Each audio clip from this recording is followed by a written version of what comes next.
One wrong step, and your lunch. One blind eye, and an entire species could vanish. Welcome to Wildlife Documentary Hub, where we bring you face-to-face with nature's rawest moments. The hunts, the heartbreaks, and the fight to stay alive. If you care about wildlife and believe these stories deserve to be seen and heard, like, share, and subscribe. Together, we can help protect what little wild beauty this planet has left.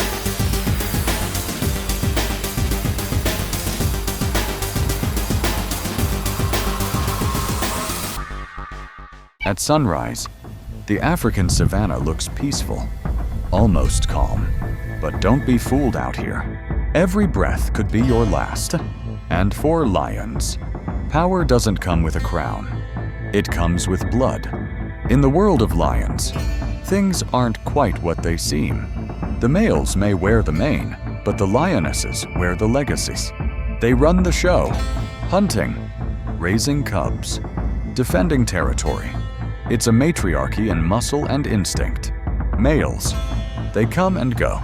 Stick around long enough, and someone younger, stronger, hungrier will come knocking. And when that happens, it's either fight or disappear. To cement his rule, Kuma does what instinct demands.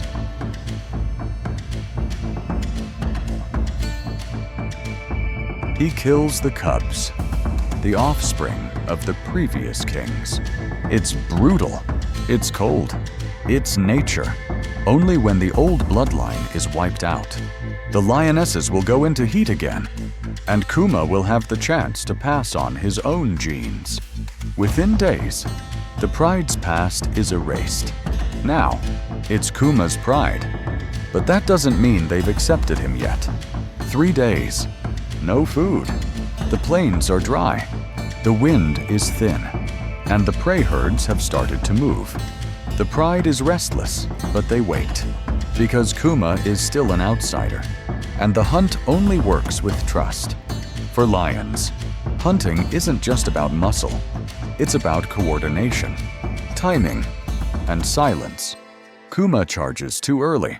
He spooks the herd, and the entire hunt collapses. No dinner tonight. In the wild, you only get one shot to prove yourself. And Kuma just blew his. The pride can't wait much longer.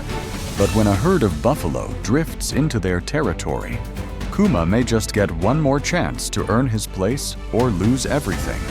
Out here, silence doesn't mean peace. It means someone's watching, someone who's about to strike. In a world where lions roar and hyenas cackle, the leopard says nothing. She vanishes into the brush, climbs like a ghost, and kills before you even know she's there. She's the shadow that hunts at twilight, a predator built not for the crowd, but for the clean kill. She doesn't need a pride. She doesn't share her food. She doesn't announce her presence. She hunts alone. She eats alone. She survives alone. This is Zula, a 4-year-old female leopard living along the riverbank in southern Kenya. She's in her prime, sleek, agile, deadly. But tonight, her hunger speaks louder than her instincts. One wrong step, and it's game over. But Zula isn't one for mistakes. She creeps in, using every muscle in slow motion, then strikes like lightning. One leap, one bite, silence. The impala never stood a chance. But here's the thing about being solitary. You don't just make the kill, you also have to keep it. She doesn't eat on the ground. That's rule number 1. Because down here, there are thieves, hyenas, lions, jackals. Any of them would steal her prize in seconds.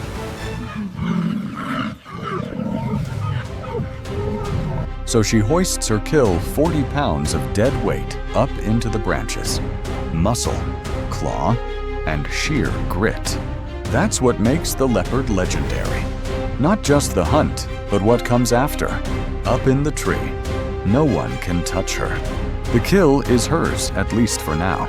Back in a dry ravine, not far from the kill, a pair of eyes blinks in the dark. It's Zula's cub, just 3 months old.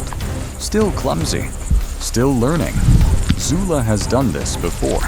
She knows what it takes to raise a survivor. Unlike lions, leopards don't have a pride to help raise their young. No aunts, no sisters, no backup. Just mom and the bush. She'll nurse the cub for months, hide it in thick undergrowth, and slowly, carefully teach it how to hunt. She'll bring back scraps, demonstrate stalks, practice pounces. Because in the wild, instinct gets you started, but training keeps you alive. But even veterans slip. She didn't drag the carcass high enough. Maybe she was tired. Maybe she got lazy. The hyenas come fast. 4 of them. They scramble up the base of the tree, gnashing, laughing. Zula slashes one, but can't stop them all. Her hard-earned kill is gone. Every mistake in the wild is a lesson or a death sentence. Zula knows this, and now, so does her cub. Tomorrow, the cycle starts again. But tonight, they eat in the shadows of the savannah. Strength isn't about muscle, it's about mindset. And for leopards like Zula, survival is the quiet art of never making the same mistake twice. Still, water runs deep. And here in the Mara River, it runs deadly. You won't hear them, you won't see them, but the moment you let your guard down, you're already in their jaws. Crocodiles have been perfecting the ambush for over 200 million years. They don't chase, they don't run, they wait, submerged just beneath the water's skin. With only eyes and nostrils breaking the surface, they become invisible. And when prey steps just a little too close, it's game over. A split-second lunge, a bite force of 95, 0.0 newtons, the strongest in the animal kingdom. That's enough to crush bone, shatter muscle, and end the fight before it begins. But a bite isn't the end. It's just the start. Crocodiles don't chew. They rip, with prey locked between their jaws. They twist violently in the water, a move called the death roll. This spin tears flesh from bone, disables large prey, and sends even the strongest animals into shock. Wildebeests, zebras, even buffalo none are safe when the river grabs hold. But this isn't just a story of killers. This is also about survivors. Meet Nurus, a mature female crocodile who's found the perfect sandbank to lay her eggs. She hasn't eaten in days because right now, her job is to protect life, not take it.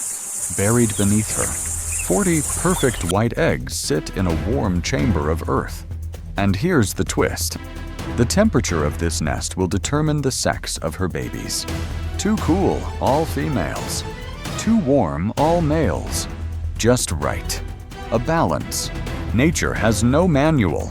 Nuru just has to trust her instincts and the sun. The Mara isn't just home to predators, it's crawling with egg thieves. Nuru watches, unmoving. A monitor lizard gets too close and in a flash. She lunges.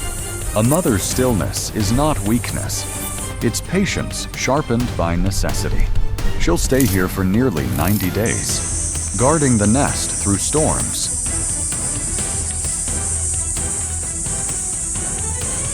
Hunger and danger, because in the wild, every generation starts with sacrifice.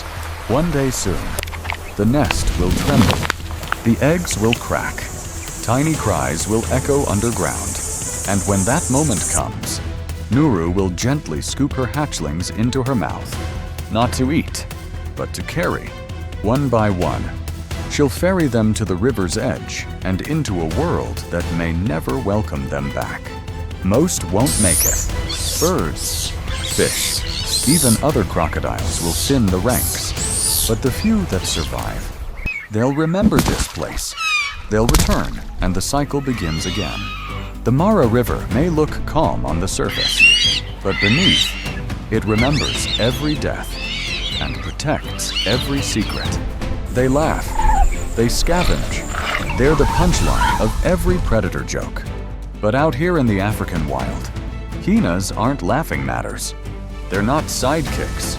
They're not thieves.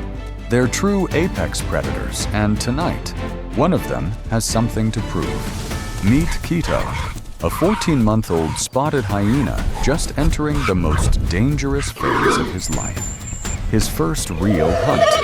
He was born into a den of dominance. A matriarchal clan where the females lead. Eat first and fight hardest. In this world, bloodline is everything, and rank is inherited from the mother. Tonight, Quito doesn't just have to survive. He has to prove he belongs. Forget what you've heard. Despite their reputation, hyenas don't rely on handouts. Studies show over 90% of their food comes from hunts they initiate and finish themselves. They're not sloppy, cowardly thieves. They're long-distance assassins. While lions rely on short bursts of strength, hyenas use a different weapon: stamina. Hyenas don't ambush. They pursue. They pick the weakest an old bull, a limping calf, and run it into the ground. It's a war of attrition, and Quito is about to learn how it's won. The chase can last for miles. There's no roar, no dramatics, just panting, pacing, and precision. The older hyenas flank the prey, driving it into open terrain. Quito hesitates, then joins. This isn't about speed. It's about staying power.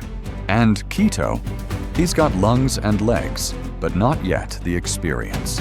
It's messy. It's fast. It's done. Quito doesn't get the first bite.